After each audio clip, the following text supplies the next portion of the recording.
Bonjour à toutes et à tous et bienvenue sur On en parle. Et aujourd'hui, on va parler de la bêta de Resident Evil Reverse.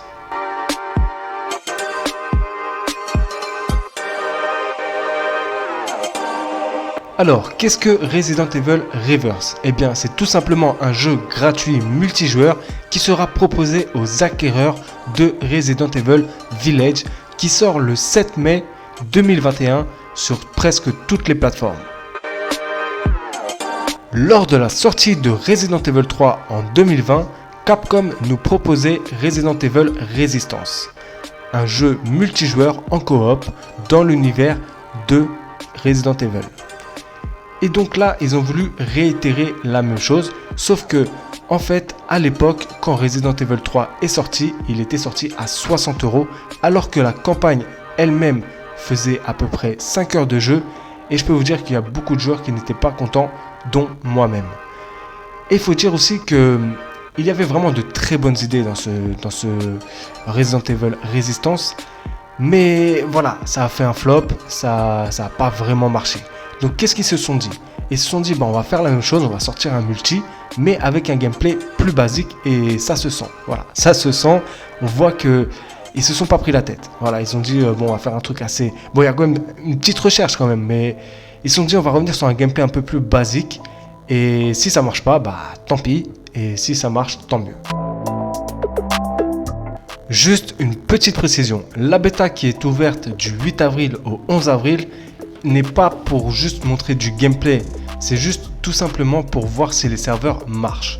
Alors je vais pas vous mentir, ça a été très compliqué de trouver des parties parce qu'il y avait souvent soit ça se déconnectait, soit ça trouvait pas de partie. C'est sur toutes les plateformes, c'est voilà. Et comme je vous l'ai dit, ils testent les serveurs, ils voient si tout va bien et c'était quand même assez compliqué de trouver une partie.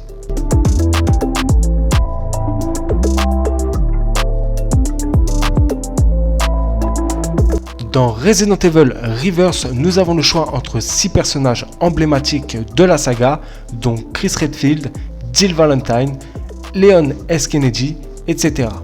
Chaque personnage a ses armes spéciales, a ses spécificités, et je peux vous dire un truc, c'est ne choisissez jamais Ada Wong. C'est très compliqué, mais ça, si vous faites la bêta, vous verrez. Mais en tout cas, voilà, chaque personnage a ses armes, ça aussi c'est important de le savoir, a ses fonctions, ses spécificités, c'est-à-dire il y a une touche spéciale où on peut faire des coups, et bien sûr chaque personnage a leurs coups spéciaux. Quand on meurt, on devient un des monstres emblématiques aussi de la saga, et nous aurons leurs forces et leurs faiblesses aussi, pareil, c'est exactement comme les personnages principaux. Et donc, ce qu'il faut savoir, c'est que, en fait, c'est grâce à des capsules de virus. C'est-à-dire que si vous en trouvez une, vous vous transformerez en Hunter et Jack Baker. Si vous n'en trouvez pas, vous vous transformez en Mycomorph, là, Colosse, comme vous voyez sur la photo, sur la vidéo. Et si vous trouvez deux, je crois que c'est ça, c'est deux capsules, vous aurez soit Nemesis, soit le tyran S. Et il faut dire que c'est pas pareil que si on est le tyran et le mycomorphe. Il y a vraiment un monde d'écart. En plus des capsules de virus que nous trouvons sur la map un petit peu partout, il y a aussi des munitions, des plantes vertes et surtout des armes vraiment spécifiques. Par exemple un lance-roquette qui ont qu'une balle. Bien sûr, à chaque fois il n'y a toujours qu'une balle, mais ça fait de gros dégâts. Donc lance-roquette, je crois, et après il y a un lance-acide, un truc dans le genre, il y a pas mal de choses, et je pense que c'est par rapport aux personnages principaux. Enfin voilà, je ne sais pas ce que je peux vous dire de plus, à part que c'est un gameplay assez basique. Alors peut-être, quand on meurt, on perd des points, et le but de ce mode, c'est d'être le premier en ayant le plus de points. Et c'est d'ailleurs assez étrange leur classement, parce que il y a des fois où je faisais des games de merde et j'étais premier, et il y a des fois où je faisais des bonnes games et j'étais dernier. Alors j'ai peut-être pas compris le principe, mais en tout cas c'était assez étrange, c'était en fait à citer. Sinon Normalement, il y a de la coop, mais en tout cas dans cette bêta, il n'y en a pas. Ne vous inquiétez pas, normalement, à la sortie du jeu, il y aura une coop. Voilà, tout simplement.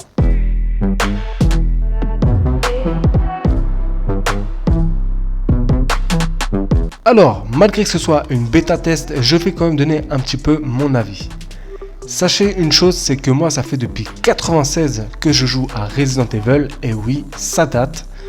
Et je suis un fan de cette saga, c'est vrai. Bon, après, moins avec les années, mais j'ai toujours été Day One pour un Resident Evil. Et c'est peut-être mon côté vieux con, mais je trouve que multi et Resident Evil, ça fonctionne pas. Voilà, ça fonctionne pas. En tout cas, dans cette bêta, ça fonctionne pas. Voilà, il n'y a aucune émotion. Il y a de bonnes idées, comme par exemple quand on meurt et on se transforme en monstre. Mais sinon, à part ça, il n'y a rien, quoi. Il y a rien. Alors bien sûr, je parle de la bêta, voilà. Peut-être que ça sera amélioré. C'est qu'une bêta, donc en plus c'est une bêta test de 2 serveurs. Donc voilà, c'est juste un avis personnel. Après, je suis vraiment pas fan de ce genre de jeu. Moi, si je veux jouer en joueur contre joueur, c'est plus en vue FPS, c'est-à-dire des Battlefield, des Call of Duty. Voilà, après chacun ses goûts, hein. Il n'y a pas de voilà, chacun ses goûts. Mais moi, je suis plus dans ce genre-là. Là, par contre, pour le coup, ce que j'aurais plutôt aimé, c'est un jeu en coop comme Resistance, mais plus approfondi. Plus approfondi, pas avec des ordres de monstres, etc. Non, un truc vraiment travaillé avec un scénario, avec quelque chose. Je me rappelle d'un jeu, c'était en 2011. Bon, alors c'était pas le jeu de ouf. Je me rappelle plus c'était quoi son nom. Un jeu aussi en coop comme ça. Et c'était pas trop mal. C'était vraiment pas trop mal. Et c'est un genre de jeu comme ça. Moi, ça me dérangerait pas. Mais des jeux en joueur contre joueur, etc. Non, je suis pas fan. Après, ça reste mon avis personnel, bien sûr. Si vous aimez, allez-y, allez-y. Voilà, c'est chacun a son avis. Hein. Moi, je suis ouvert, il n'y a aucun problème. En tout cas, voilà, c'est tout ce que je voulais dire. C'est un gameplay assez basique. Il y a juste le truc de monstre qui est intéressant. Alors, peut-être aussi c'est qu'un seul mode et qu'ils en ont mis plusieurs. Hein. Voilà, peut-être qu'ils mettent quelque chose sous le pied. C'est possible parce que je pense qu'ils ont quand même été dégoûtés que Resident Evil Resistance ne marche pas parce qu'il y avait quand même du taf derrière, faut l'avouer quand même. Hein, même si c'était pas ouf, il y avait du taf derrière, il y avait quelque chose, ils voulaient vraiment proposer quelque chose. Donc là, je pense qu'ils gardent quelque chose sous le pied, je pense. Après aussi, surtout, c'est qu'il reste un jeu gratuit si on achète Resident Evil Village. Donc voilà, hein, c'est c'est gratuit, tout simplement. On va pas faire la fine bouche.